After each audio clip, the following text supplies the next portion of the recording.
So the Doogee V20 series consists of the V20 and the V20 Pro, but very soon another device would be added to the series, and it's called the Doogee V20S. Now, one thing I love about this phone is its design.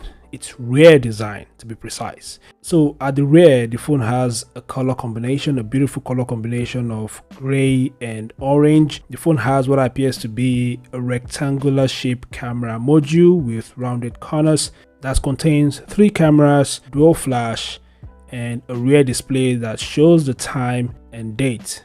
On the right side of the phone are the power button and volume keys. On the other side are the custom key and SIM and SD card slot. So at the bottom of the phone is the speaker grill and the USB Type-C port. And at the top of the phone there appears to be nothing, which means this device doesn't support a 3.5mm headphone jack. And as you can see, the phone has a hole punch display with really thick bezels, especially the bottom bezel. So this is the design of the Doogee V20S, and some of the specs of this phone are reviewed. According to the leaks, the device would have a 6000 mAh battery and it's going to support 33 watts fast charging, but it doesn't support wireless charging. The device is expected to ship with the Android 13. It's also going to have a 6.43-inch Full HD Plus display. Currently, I do not know the refresh rate of the display, but I hope it is at least 90 Hz. Like I mentioned earlier, the device has 3 rear cameras. The main camera is 50MP, while the specs of the other cameras are not reviewed yet, and the device has a 20MP